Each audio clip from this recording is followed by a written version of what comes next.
Vidas negras importam.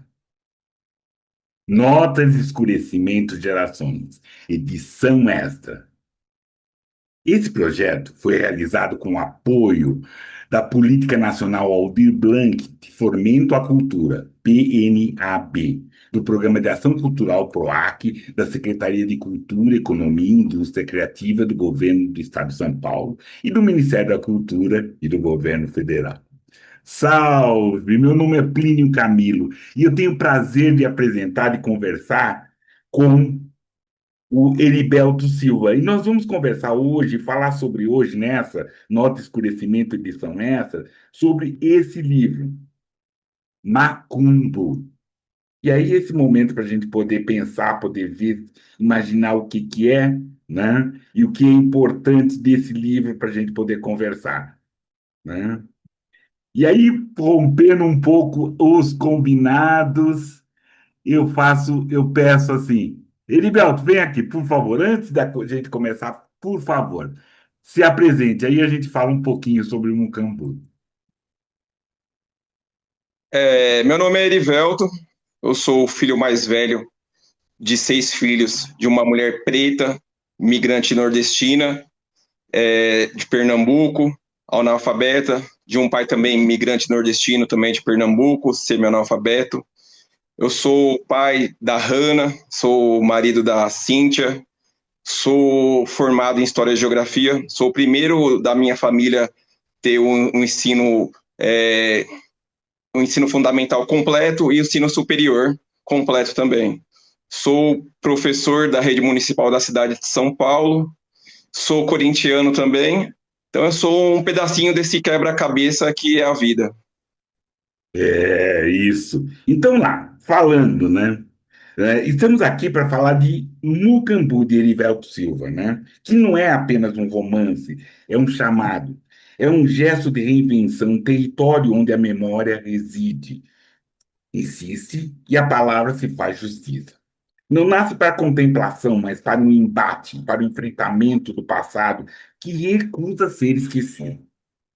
Neste, a história não obedece os contornos impostos pela Casa Grande, mas é o chão, é a negrura.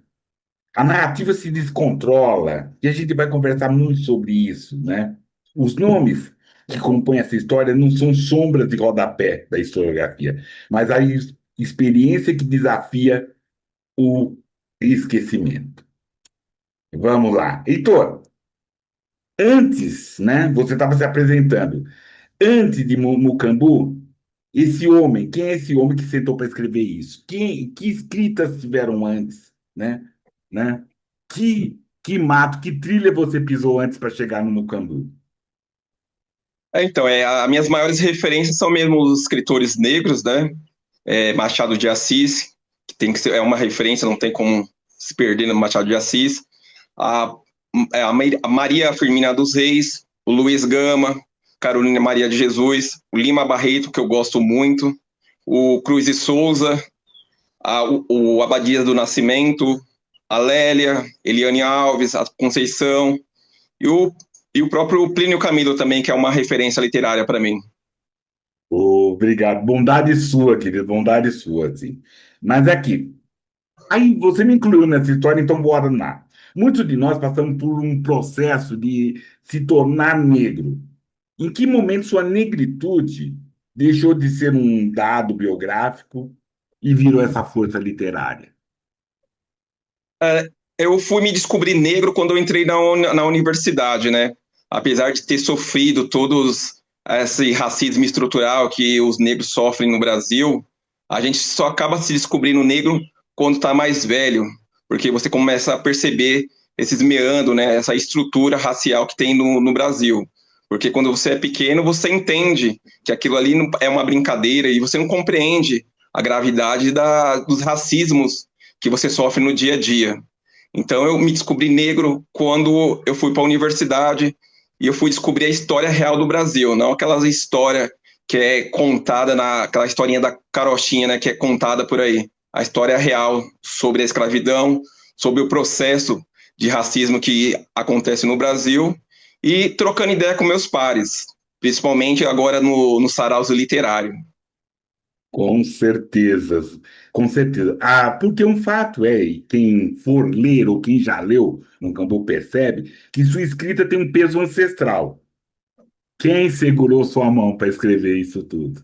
Você já falou suas referências, mas quem segurou sua mão para estar aí? Essa escrita ela é feita de várias mãos, né, na verdade, né? Aqueles antepassados que foram, de certa forma, silenciados. Eu, quando comecei a estudar a história do Brasil, e eu percebendo que eu tinha a obrigação de escrever sobre a história dele, porque no tempo dele eles foram silenciados. Então, de certa forma, isso daí é uma prestação de conta para aqueles meus antepassados. Legal, e é necessário, né? Porque a gente só está aqui porque muita preta e muito preto pisou em muito chão para a gente poder conversar. Então, vamos embora lá. Aquelas questões assim que parecem meio entrevista, mas é interessante porque para a gente entender toda essa escrita do Mucambo, né? Você, essa sua escrita, e principalmente o Mucambo, ela veio para curar ou para incomodar? A minha escrita é uma escrita de incômodo mesmo, né? A minha ideia mesmo é incomodar, colocar o dedo na ferida, não deixar essa ferida não cicatrizar, porque essa ferida eu acho que ela nunca vai cicatrizar, que é a escravidão. Mas ela está sendo esquecida, está se passando um algodão aí, colocando algum tampão nessa ferida, para tentar esquecer essa ferida que foi a escravidão no Brasil. E esse livro, ele veio para destruir alguns mitos no Brasil. E a gente sabe que os mitos no Brasil nunca deram certo. O primeiro mito que esse livro ele veio destruir, essa fake news, essa mentira, foi que durante o período da escravidão não houve resistência. Isso é uma mentira, é uma fake news, é uma falácia.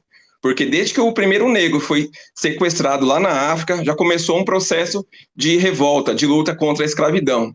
Seja pelo banzo, que era um tipo de depressão profunda que levava aquele negro, aquele africano à morte, seja pelos aqueles africanos que preferiram se jogar do navio negreiro sabendo da morte certa dentro do mar do que preferir as correntes da escravidão, e seja as inúmeras revoltas que aconteceram no Brasil, que mostram que a escravidão nunca foi uma coisa aceitável pelos escravos, não foi algo que foi passivo, foi aceito pelos escravos. Então esse livro ele vem para destruir esses mitos. Um segundo mito que esse livro ele vem para destruir é o mito de que no Brasil não existe racismo, porque é um país misturado, é um país que tem muita miscigenação. Isso também é um mito, é uma falácia, é uma fake news. Porque nós sabemos que essa mistura de raça do branco e do preto no Brasil, ela aconteceu através do estupro das mulheres negras, né, das mulheres pretas, das mulheres escravas. Então, esse orgulho que a gente tem de ser misturado, ele tem a sua base no estupro dessa mulher preta. E essa mulher preta, ela sofria e sofre ainda hoje diversas violências. No período da escravidão, ela já tinha essa violência maior, que era ser estuprada, ter o seu corpo invadido ali pelo aquele homem branco. Uma segunda violência que ela sofria era da mulher branca não aceitar que o seu marido, né, aquele homem cheio de posses, fosse se deitar com uma escrava, com uma negra, com uma preta. E uma terceira violência que essa mulher sofria era essa violência física dessa mulher branca, que maltratava ela, quebrava os dentes dela, cortava as partes íntimas dela, para o marido dela não sentir nenhum tipo de prazer com essa mulher preta. E uma outra violência que a gente não pode esquecer era o próprio filho dessa mulher preta, que normalmente nascia um pardo, né, que vai ser essa nossa mistura, e esse filho ele rejeitava a mãe preta dele, achando que aquela cor parda dele era culpa da cor preta daquela mãe dele. Então esse livro ele veio destruir algum desses mitos que foram surgindo durante a história do Brasil. Opa, certo, querido. Muito obrigado. Deixa eu corrigir uma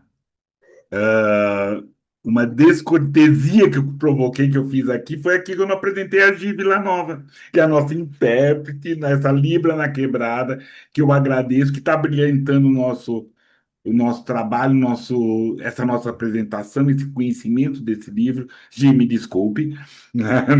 Agradeço, agradeço. Querido, continuando, e agora entrou no livro que você provocou.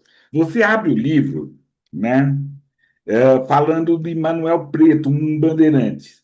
Como foi fazer isso? Por que esse personagem? Por que você abre com esse bandeirante? que é um personagem que precisa ser muito bem estudado, que não é esse desbravador que todo mundo fala. Sim, existe essa devoção aqui no Brasil, principalmente em São Paulo, aos bandeirantes, como se fossem eles que tivessem construído o Brasil, quando a gente sabe que quem construiu o Brasil foram os pretos, foram os escravos. É, a história do Manuel Preto ela é muito interessante, porque normalmente, quando um escravo chegava ao Brasil, ele era comprado, ele recebia o nome do seu dono. O Manuel Preto foi o contrário, ele recebeu esse nome de Preto no sobrenome dele, porque ele tinha tantos escravos, ele tinha tanto preto, que ele foi identificado como Manuel Preto. Então ele é um bandeirantes, que a história dele ainda não foi muito bem estudada, e essa história ela vai se passar aqui no território da freguesia do Or. É uma vila aqui na zona oeste de São Paulo, que ela tem umas características muito de interior ainda. Então eu achei muito interessante saber da história e descrever a história dele nesse livro, um pouco da história dele e colocar essa fazenda, esses personagens pretos dentro desse território. Eu gosto muito aqui de trabalhar minha escrita com um território, com um território principalmente que foi construído pelos negros. Porque em São Paulo está acontecendo uma situação muito chata, já há algum tempo já, que está se apagando a história dos pretos nos bairros de São Paulo, como se a cidade de São Paulo não fosse construída por pretos. Isso é uma mentira, é uma coisa que a gente tem que acabar, a gente tem que empretecer essa cidade. Porque alguns bairros nossos aqui, como a Freguesia, que foi habitada por pretos, foi construída por pretos, está sendo apagada essa história. O próprio bairro do Bexiga, que foi um bairro construído por pretos. Se você falar hoje do Bexiga, a primeira coisa que vai vir na cabeça vai ser um bairro de italianos. Mas não é, o bairro do Bexiga foi construído por pretos. E está sendo apagada essa história dos pretos nos bairros de São Paulo. A própria nome Bexiga lá no bairro está se perdendo para Bela Vista, que eles têm a vergonha de quando se vai falar sobre bexiga, que era essa doença, né? O bairro da Liberdade está acontecendo a mesma coisa. Então a gente precisa empretecer essa cidade. Então a minha escrita, ela vai colocar esse dedo nessa ferida, vai mostrar que a cidade de São Paulo foi construída e tem a sua história baseado nos pretos. E interessante, a gente vai entrar no outro bloco, mas o que é interessante é que você colocou assim, as formas de revolta que esse negro teve, porque você coloca que foi o Banzo, essa coisa, mas também as fugas, né? As fugas, as formações de quilombo, isso tudo foram por revolta, né? Porque essa ideia de escravização tinha um mar, né, de distância de onde ele foi sequestrado para cá. Então, isso tornou as revoltas muito mais dramáticas que a gente teve. Então, isso é bem interessante. Bom, nós estamos aqui, notas, vamos lá, naquele momento sempre importante, notas de escurecimento de gerações.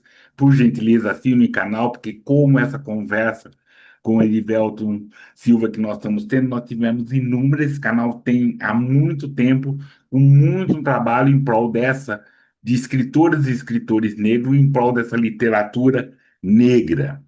E aí, agora, né, uma ideia, um mapa, né, uma ideia desse espaço, né, dessa questão desse espaço, dessa fazenda, desse Manuel Preto, para a gente começar uma outra conversa, né? Outra fala. Erivelto, no falando sobre o livro, e aí você pode falar mais ou não, há um capítulo que eu sinto como um soco, né? E essa ideia é assim: o Brasil foi erguido sobre um cadáver de uma mulher negra. Sim, ele foi erguido no cadáver de várias mulheres negras, né? Esse processo mesmo de miscigenação, dessa mistura que o brasileiro tem tanto orgulho e vende a ideia do Brasil de ser uma democracia racial, foi construída sobre os corpos dessas mulheres negras, sobre o estupro dessas mulheres negras, sobre a violência dessas mulheres negras. E se você for pegar os dados até hoje, a maior população que sofre violência no Brasil ainda são as mulheres negras. Então o Brasil tem uma dívida impagável com as mulheres negras. Importante, porque a nossa conversa vai entrar no falado de cada capítulo, tudo. Por gentileza, fale dos personagens desse seu livro. Quais personagens, qual personagem importante, como é que desenrola? Um resuminho rápido dessa história. Os personagens, eu quis, primeiro, eu não sei se na leitura conseguiu ter essa percepção, que apenas os personagens negros têm nome. Os personagens brancos, eles não têm nome. Então, quis dar o protagonismo só para os personagens pretos mesmo.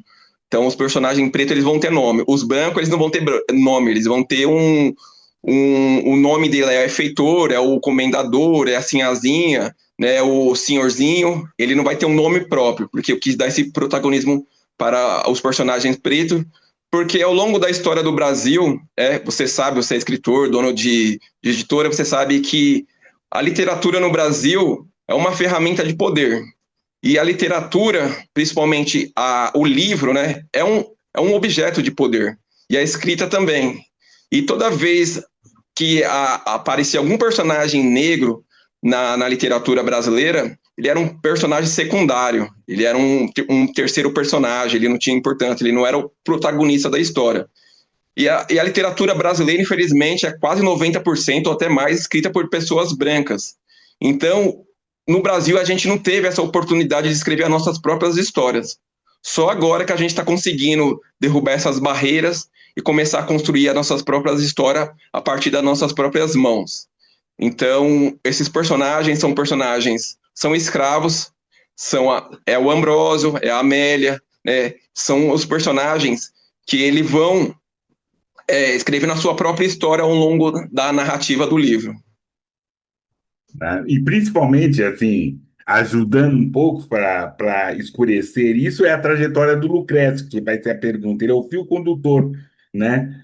Que une essa fazenda a esse microcosmo de uma nação em guerra, porque também toda essa história se passa durante a Guerra do Paraguai. Me corrija se eu tiver errado, Erivelto, né? E ele é enviado para esse conflito militar. E aí vem a pergunta que, né, que talvez a gente possa escurecer muito mais isso. O Lucrécio vai à guerra na busca da liberdade, porque isso foi vendido naquele momento. Principalmente havia esse acordo, peço que você explique como historiador, buscar a liberdade. Mas só que ele encontra outras coisas lá, né? O que que, Então, o que que o leitor descobre com isso? Desculpe. essa daí é uma provocação, né? Porque a gente sabe que os patriotas do Brasil, que batem continência para a bandeira dos Estados Unidos, nunca foram patriotas, né? Isso já lá acontece bem atrás lá também. A Guerra do Paraguai, quem deveria ir para as frentes de batalha era a aristocracia branca. Só que essa aristocracia é uma aristocracia covarde. Em vez de ela ir para a guerra e mandar seus filhos para a guerra, como outros países mandaram, ela vai mandar os escravos, ela vai mandar seus escravos, com aquela falsa promessa de que se eles voltassem da Guerra do Paraguai, eles ganhariam a liberdade. Mas é engraçado e triste também, porque o negro, o escravo, ele vai lutar pela liberdade do Brasil quando ele próprio não tem a sua liberdade. E quando ele vai chegar lá na Guerra do Paraguai, vai acontecer uma outra coisa também que é engraçada, né? E triste ao mesmo tempo, que vai ser o preto brasileiro lutando contra o preto argentino, lutando contra o preto uruguai, lutando contra o preto paraguai. Então, a Guerra do Paraguai foi um extermínio de pretos. Foi começa aquele processo de embranquecimento das populações aqui na América, principalmente na América do Sul. E a Argentina ela saiu muito vitoriosa nisso. Se você pensa hoje na Argentina, você não pensa em negros, né? Mas porque ela mandou para o campos de batalha toda a sua população negra. A mesma coisa o Brasil fez, mandou sua população negra para serem mortas lá na Guerra do Paraguai, porque não deu treinamento, não deu armamento, não deu as condições necessárias para se lutar uma guerra. E os negros lá dentro dos campos de batalha tomava tiro de frente e tomava também tiro de trás também. Tomava tiro até dos seus ditos aliados também, porque era uma guerra de extermínio contra os pretos. Né? E isso é bem interessante, bem potente na sua escrita, essa fala. Um outro personagem também é a Dona Rufina, que a gente tem, que aí você tem, que ela manda, né? Ela tem um saco de rezas, né? Esse patuá, né? Por que tratar, né? Por que você tratar isso, essa espiritualidade, como arma real da guerra? A Dona Rufina, ela é daquelas personagens que a gente tem no Brasil, que é conhecido pelo o preto velho e a preta velha, né? Que foram os avós dessa nação, que trouxeram a sabedoria da África, que trouxeram esses conhecimentos da África. E um dos conhecimentos que eles trouxeram da África foi os conhecimentos das magias, da religião da África, das crendices, né? Dessa religiosidade mesmo da África. E eu trabalho essa patuá como uma arma mesmo de sobrevivência. Essa patuá é a nossa ancestralidade, é aquele conhecimento que foi trazido da África, que infelizmente aos poucos está se perdendo no Brasil, está sendo trocado por outros tipos de conhecimentos, né? Esse conhecimento africano está se perdendo. Apesar de estar tendo também uma volta a algum desses conhecimentos, principalmente quando a gente vai falar sobre plantas. E essa patuá era aquele saco de reza, e aquele saco de reza que tinha aquele saber ancestral. E ele vai ser mesmo como uma arma de guerra que os negros usaram por muito tempo para sobreviver aqui dentro do Brasil. Né? Erivelto, você me permite também fazer mais um escurecimento, é assim, é deixar bem nítido para todas e todas assim, a escravização, o sequestro, como ele bem falou, da África ou das Áfricas, foi por conta da tecnologia, não foi nunca por conta somente da força de trabalho. Então, negras e negros foram tirados da África por conta da tecnologia, ou na questão da terra, ou a tecnologia na questão de administração, né? Os malês, né? Ou por conta do garimpo, por conta da siderurgia. Então, essa escravização foi por conta de tecnologia. Esse europeu do século não sabia nada e foi pegar nas Áfricas isso tudo. E aí fez toda essa ideia, ou como ele falou, todo esse fake news, toda essa teoria que esse negro ele era menor, era isso, ele precisava ser colonizado, né? Domesticado e religiosidade. É triste. Voltando, mais um bloco se foi, né? Nota de escurecimento de gerações. E eu peço, Plínio Camilo, por gentileza, deixe seus comentários. Vocês estão aí, deixe os comentários, fala, né? No fim, o Erivelto vai contar como conseguir adquirir o livro. A gente vai conversar mais sobre isso, mais sobre esse livro, assim, porque é muito interessante você poder, com o autor, trazer essa questão forte do que é a literatura, do que é escrita e qual as intenções dele. E aí, esse bloco é muito interessante. Uma mão não faz um homem, mas muitas fazem um homem ser mais que um homem. O que é isso, Heriberto? Eu acho um achado, né?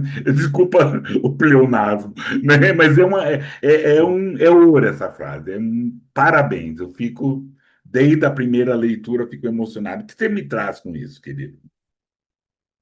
Eu quis fazer essa provocação porque o Brasil, né, foi construído através de muitas mãos pretas, né?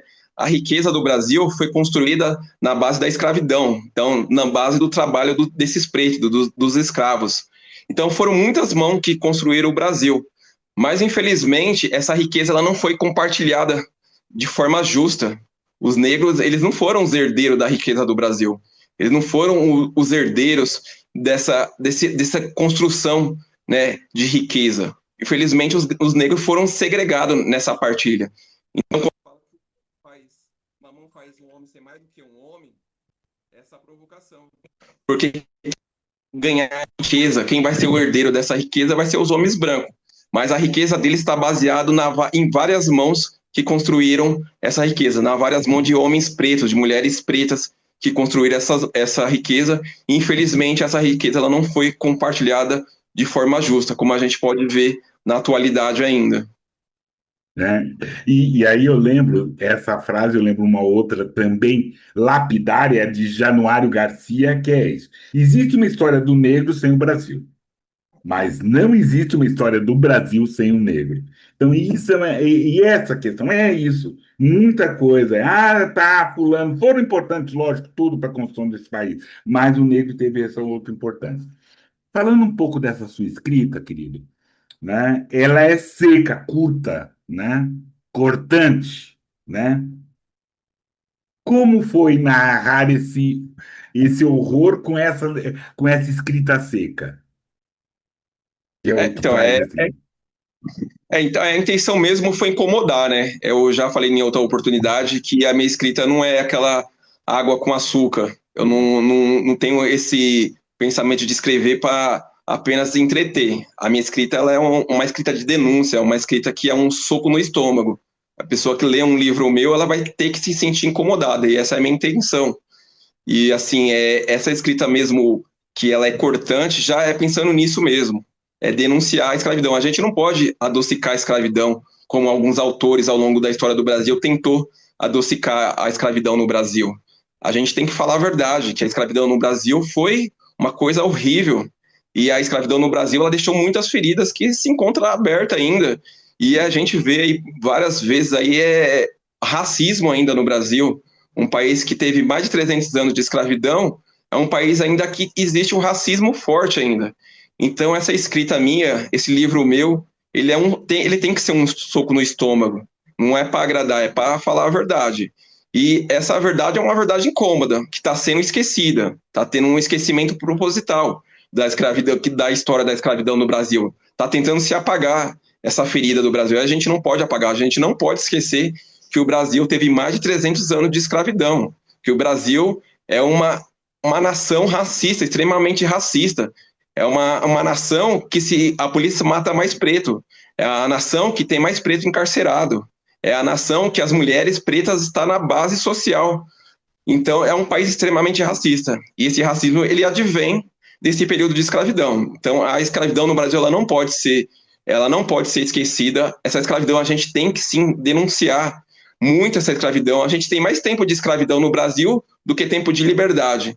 E parece que essa liberdade que a gente tem ainda é uma liberdade que ela não é uma liberdade plena. O negro, ele não pode, no Brasil, andar em qualquer lugar. O negro ainda não pode andar no Brasil em qualquer horário. O negro, ele tem a sua liberdade, ele tem a sua liberdade tolhida. Ele tem a sua liberdade vigiada pelo Estado, pela polícia, pela branquitude.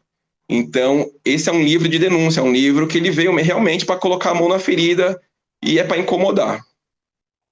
Né? E isso que é importante, Erivelto, eu peço desculpa, porque esse tema para nós é muito caro, né? É lembrar que assim, que para o Brasil foram sequestrados quase 5 milhões de africanos, sabe? Sabe? Um terço de todos que foram sequestrados da África vieram só para o Brasil, né? Sempre, no mínimo, sempre fomos negros e pardos 56%. Né? Então é bem interessante assim. E que o Everton colocou assim, nós tivemos 300 anos de escravização, né? E ainda não tivemos essa liberdade e não teremos talvez, né? Pelo menos não sei se na minha nessa minha encarnação teremos a liberdade plena, assim. Mas a gente não pode parar de lutar. E também é uma outra coisa, é interessante essa nós temos essa literatura também contundente. É necessário. A literatura negro-brasileira é composta, ela não é monotemática. Desculpa falar isso, Edivaldo, mas ela não é monotemática, mas ela tem que ter cores fortes. É o negro na primeira pessoa, o negro escrevendo, o negro lendo, o negro editando. Então, isso é bem interessante, bem importante. Voltando ao livro, né? Rufina, Amélia e Joana, né? São personagens negras, né? Ela reconstrói a masculinidade de Lucrécio, de um jeito que a história oficial nunca permitiu. Como foi isso? De onde vem essa elaboração, essa sua intenção dessa escrita, de enredar essas histórias? A gente sabe que o Brasil é um país racista e o Brasil também é um país machista. E a criação, né, das crianças no Brasil, principalmente as crianças pretas, sempre ficaram a cargo das mulheres pretas. Então, eram nossas avós que nos criavam, as nossas mães, as nossas irmãs que nos criavam, ajudavam na nossa criação. Então, o homem brasileiro, o homem preto brasileiro, né, as amas de leites, né, que mesmo davam leite, seus leites para os homens brancos, que são também, as mulheres pretas também são as babás, né, desses homens brancos, dessas mulheres brancas no Brasil, são criados pelas mulheres pretas no Brasil. Então, o Brasil é uma nação que é criada pelas mulheres pretas. A força da mulher preta no Brasil não pode ser esquecida, não pode ser colocada em segundo lugar. A mulher preta ela ajuda na construção do Brasil E até hoje, a criação do Brasil é baseada nisso, né? É o mimo da nossa avó, da nossa avó preta, né? É o mimo daquela ama que abraçava aquele menino branco, né? Que dava o seu leite.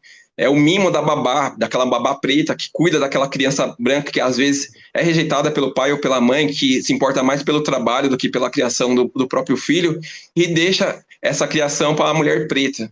Só que, infelizmente, o Brasil é um país machista. E a mulher preta é a mais violentada no Brasil ainda atualmente. Então a gente tem que mostrar que a mulher preta, ela tem sim peso na nossa criação, é sim importante e a gente precisa valorizar muito essa mulher preta. Então o meu livro ele vai fazer essa reconstrução, que nós somos criações e criados pelas mulheres pretas do Brasil. E principalmente, Erivelto, volta a falar, se você me permite, essa questão, essa interação, que como ele falou de desde sempre, essa mãe, essa negra escravizada cuidou das crianças, ela também ensinou, ela forjou esse português que nós falamos, né? O português brasileiro só é diferente, só tem essa cantiga porque teve a influência negra. Muito mais do que só palavrinhas, bunda e caçula, mas é o ritmo, é a forma de falar, né? Então, essa é uma influência negra. Então, essa mulher negra, ela fez, ela forjou. Então, é interessante isso e sempre é necessário. Ainda é pouco tudo que se faz, e, tem que e ainda está se fazendo, pode se fazer muito mais, querido. Ah, vamos lá num momento. A justiça, e esse é interessante, a justiça por mão feminina de Mucama é o sinal que o diálogo com a Casa Grande acabou. Ah, sim, a gente não pode mais ter diálogo com a Casa Grande, né? A gente não pode mais aceitar o racismo. A gente tem que combater o racismo, seja mas das diferentes formas, né? Com a literatura, com a nossa literatura engajada, combater o racismo na escola, combater o racismo na rua. Então a gente não pode mais dialogar com a Casa Grande. Tem que ser realmente, agora tem que ser fogo na Casa Grande e fogo nos racistas, não tem mais conversa. Já deu tempo, já deu tempo deles entenderem que o Brasil é uma nação de pretos e pretas. É, com certeza. Isso é extremamente necessário. Não estamos aqui numa tradição para um outro bloco, Nota de Escurecimento Gerações, assine esse canal e relembrando, quem apresenta esse programa, Nota de Escurecimento, sou eu, Plínio Camilo. Estou tendo o prazer, né, o aprendizado de conversar com Erivelto Silva, e escritor que está com esse livro Mucambo, importante, que teve todos esses apoios. E nós temos aqui a intérprete de Libra, Libra da Quebrada, Gíbila Nova, nos, né, honrando com esse trabalho. E é essa ideia do quilombo, desse nosso quilombo literário, desses nossos estar, né, e fazer. Voltando. Tá, e para o futuro, o que que esse livro fala? O que que esse livro provoca? O que você imagina que esse livro pode provocar para esse futuro, para esse futuro dessa nação, para esse jovem preto, para esse jovem não preto? O que que você imagina ou pretende com esse livro? Eu pretendo que esse livro, que as pessoas, os pretos e as pretas, se reconheçam como pessoas que têm uma história, que têm as suas histórias para contar, que são pessoas de valores, que elas não podem realmente esquecer esse período da escravidão. Pode passar 100 anos, 1000 anos, a gente não pode esquecer que o Brasil foi uma nação construída na base da escravidão e que essas pessoas, elas têm sim que lutar pela história dela ser reconhecida. Então, eu espero que essas crianças pretas no futuro, quando lerem esse livro, elas possam também se reconhecer como pessoas de história, que elas possam contar sua própria história. Com certeza. Eu sou, né, sou escritor, né? Como o Erivelto falou, gosto dessa ciência, dessa questão da escrita, assim. E o Erivelto está nos trazendo que foi desse momento na freguesia, de você fazer essa recuperação. Mas como é esse Erivelto escrevendo? Como você elabora essa história? Né? Você faz um preâmbulo, né? Imagina, pesquisa tudo. Conta para nós assim como que é esse construir essa história. Esse livro, como ele é um romance histórico, ele necessitou de muita pesquisa em documentos oficiais, em livros de história mesmo, né? Para a construção dos personagens, para a construção da própria história. Foi aí que eu fui atrás, que eu descubro sobre o Manuel Preto. Eu não conhecia a história desse bandeirante, então eu descubro essa história desse Manuel Preto, mas eu não veio contar a história dele, eu veio contar a história de quem ele explorou. Então eu vou construindo esses personagens à base dessa pesquisa. Esse livro ele demorou um pouquinho mais de 3 anos para ser concluído, né? Entre pesquisa e escrita. A minha escrita, como você falou, é uma escrita seca, então eu não tento florear, apesar de ser uma escrita literária, né? A gente precisa fazer uma colocação literária dentro dessa escrita, mas eu não busco florear a história.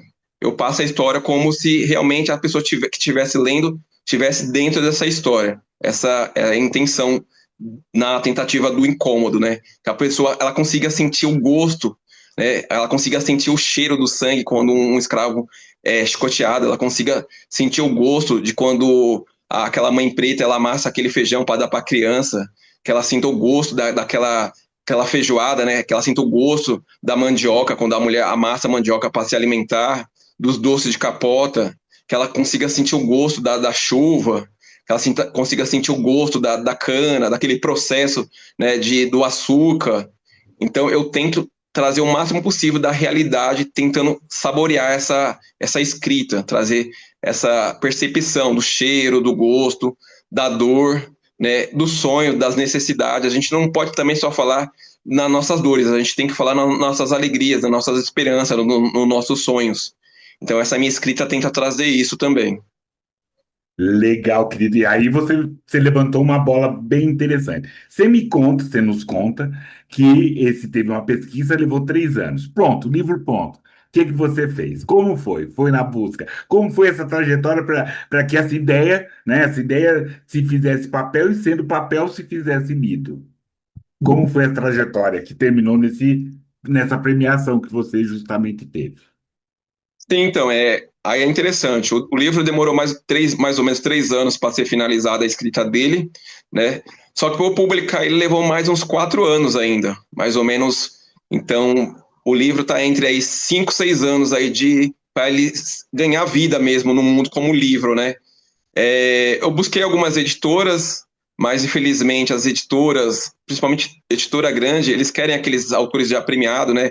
Quando você é um autor de literatura periférica, você é deixado de lado, né? Você é deixado excluído dessa chamada grande literatura, né? Essa literatura comercial. Então eu fui buscar atrás de uma tentativa de publicar esse livro. E aí eu descobri os editais. E aí eu fui atrás desses editais. Descobri o edital do PROAC, né? Que é o Programa de Incentivo à Cultura. É, eu participei do PROAC para ter esse livro publicado mais ou menos umas 3 tentativas, que eu escrevi o projeto dentro do PROAC, né? O projeto é enviado todo ano, tem um PROAC, e aí só na quarta tentativa da escrita desse projeto no PROAC que ele foi premiado. E ele foi premiado assim com uma concorrência de mais de 400 projetos que foram também enviados. Então é um livro que ele já nasce vencedor. Ele nasce vencedor pela sua escrita, ele nasce vencedor pela grande concorrência, que concorre com mais de 400 projetos dentro da literatura, e é quando você vai ver, tem alguns nomes grandes dentro da nossa escrita que mandaram projetos também, e eu consegui vencer esse PROAC, mostra que o livro ele é um livro que realmente tem potência, porque ele foi verificado, ele foi lido por pessoas especialistas dentro da literatura brasileira. Então é um livro que eu falo que ele nasce vencedor. E também tem, Erivelto, a gente não pode se furtar, tem também você ser premiado pelo PROAC, por alguém que não leu, só leu seu livro, né? Que é seu também, porque ele tem seu sangue, tem sua linha ali. É você também se formando sobre. Eu escrevo, sou um escritor. Né? Sou uma escritora. Então, e essa premiação extremamente merecida, porque o livro é muito bom, todas e todos vamos ler, vamos. Quem leu, dê seu depoimento, quem não leu, por favor, fale. Esse livro, e isso nos engrandece, nos escurece em muito. É extremamente importante essa premiação, que tenhamos muito mais, precisamos ter muito mais prêmios e reconhecimento para gente fazer as nossas coisas, né? Então vamos lá, volta aí falar, nota de escurecimento de gerações, por gentileza, deixe seus comentários, né? E aí nós estamos nesse momento aqui. Heriberto, primeira questão, onde? Onde nós podemos, como que a gente pode adquirir esses seus livros? Por favor. Então, é um tema interessante também, né? Porque assim, a literatura no Brasil, principalmente a literatura preta, periférica, ela tem alguns desafios, né? O primeiro desafio é ser publicado. O segundo grande desafio é ser lido, né? Ser encontrado o seu livro, sua literatura. Esse livro meu você pode encontrar nas minhas redes sociais, né? Nas minhas redes sociais, no Facebook, Instagram. Pode entrar diretamente em contato comigo. Esse livro eu participei de vários saraus periféricos, né? Eu já consegui, eu acho que é um feito, né? Você que é um editor, você sabe que no Brasil você vender mais de 100 livros é quase ganhar um prêmio Nobel de literatura, né? Porque é difícil você vender livro no Brasil. É um terceiro desafio, né? Você publicar, você chegar até o leitor e você ser vendido para aquele leitor. Eu consegui já vender mais de 300 livros, esse livro aqui, Mucambo. Então ele está chegando para as pessoas. E esse livro, então, meu, você vai poder encontrar nos saraus periféricos, você vai poder encontrar nas minhas redes sociais. Legal, querido. Meus parabéns, é um livro ótimo, um livro importante. É uma questão. E é importante falar para todos e todos, ó, estamos nos nossos momentos finais dessa conversa, para lá de importante, para lá de necessária, né? Então, leiam autores e autoras negros vivos, principalmente, comprem livros, né? Porque é importante comprar, porque tem toda uma cadeia de produção, né? O livro não é assim, né? Alguém faz o papel, alguém imprime, alguém fez a diagramação, uma revisão, né? É um trabalho negro que precisa, e é história também. Essa história de Mucambo, né? É extremamente importante. Erivelto, eu quero só agradecer. E aí pedir suas palavras, né? Não finais, mas essas palavras assim para a gente encerrar essa conversa, essa parceria. E eu agradeço a gentileza, porque também vou entregar o ouro. Ele me ofereceu o prefácio, e isso me orgulhou em muito ter escrito esse prefácio, né? É uma honra, é uma honra. Foi uma honra, é uma honra. Esse livro também tá falando, porque a gente fala de literatura negra, a gente fala de como o Erivelto, como muitos outros, mas o Erivelto aqui, que está presente, colabora nessa questão dessa literatura negra, que é o negro na primeira pessoa. Ele escrevendo, ele produzindo, ele está assim. Erivelto, querido, Foi uma honra, né, ter o prefácio escrito por você. Assim, quando eu pensei no prefácio, foi a primeira pessoa que eu pensei, não, eu preciso que ele escreva o meu prefácio. De um jeito ou do outro, ele vai ter que escrever esse meu prefácio aí. Não, acho que não foi nenhum chamado, né? Acho que foi uma ordem, né? Tirando as foi, devidas proporções, foi, né? foi uma É, ordem, não, não é uma- de tirando, não, foi uma ordem que eu tive que cumprir, né? Foi uma pressão. Obrigado, querido. Sim, porque eu queria muito que você fizesse parte dessa história. Um livro, ele também é uma história, né? E eu queria que você fizesse parte dessa história porque você é importante com o seu trabalho também para a literatura negra brasileira. Então eu queria ter você escrito ali sabe, na minha biografia, lá quando tiver mais velhinho, eu falar, não, foi o Plínio Camilo que escreveu o prefácio do meu livro Mucambo. Tá? Então, eu queria muito que você fizesse parte dessa minha história. Então foi uma honra ter o prefácio escrito por você, brilhantemente escrito, né? Quando eu li o prefácio, eu fiquei muito feliz, fiquei muito emocionado, porque você conseguiu pegar até umas nuances do livro que eu mesmo, como o escritor, não pega, né? O livro, quando a gente escreve, a história, quando a gente escreve, ela não é mais nossa, ela passa a ser do leitor. E você traz algumas coisas dentro da história que eu mesmo vou descobrindo, falando, caramba, eu mesmo não tinha percebido essa parte aqui, esse detalhe aqui. E você, além de ser um grande escritor, você também é um grande leitor. E você enriqueceu esse livro com seu prefácio. Então, gostaria muito mesmo de agradecer a sua participação no livro. Gostaria muito de agradecer essa entrevista. Gostaria de agradecer a participação da Gi como intérprete de Libras, né, trazendo essa acessibilidade, né, acessibilidade para a nossa entrevista, para o livro. Esse livro você vai poder encontrar ali no formato físico. Esse livro ele vai sair no formato do e-book. Esse livro ele também vai sair no formato audiobook. Então, é um livro que ele vai ser bem acessível. E o preço dele também é um preço acessível, é um preço que ele custa R$ 20, porque a minha intenção realmente é colocar esse livro na mão das pessoas, colocar esse livro na mão dos professores, colocar esse livro na mão dos alunos, nos estudantes. Então, é um livro que ele tem que chegar para as pessoas, é um livro que ele tem que ser lido. Então, eu gostaria de agradecer a todos, agradecer você, a Gi e todos que fazem parte desse livro, a ilustradora, né? O livro ele tem várias ilustrações interessantes, bonitas, as ilustrações que se encontram nesse livro também. Então, gostaria de agradecer a Monique Santos, que é a ilustradora do livro, e todos os outros que abriram a oportunidade de eu participar do sarau, de eu fazer a apresentação do meu livro, de eu conseguir vender meus livros nos saraus. Às vezes até eu me surpreendo, né? Teve um último sarau que eu falei, acho que eu não vou vender muito, vou levar uns 20 livros. Eu acabei vendendo 50, ficaram mais 30 para eu entregar depois. Então, essas oportunidades que as pessoas estão me dando. Então, gostaria muito de agradecer a todas essas pessoas. Não, e é interessante, porque é um romance, um livro, é uma outra história, é uma outra questão. E aí vamos dar o serviço, se você consegue fazer assim. Quem fez a diagramação, você falou a capa, quem fez a revisão? Traz aqui para a gente poder. Se tem, você pode falar-nos? Sim, a capa, né, a diagramação, o trabalho editorial mesmo do livro foi feito pelo selo Borboleta Azul, que é o selo do Marcelo também, que é um escritor, e da Aline também. A ilustração é feita pela Monique Santos, é uma tatuadora que também trabalha com ilustração, fez uma ilustração muito bonita, gostei muito da ilustração. Essa capa é uma das ilustrações que se encontra no livro, né?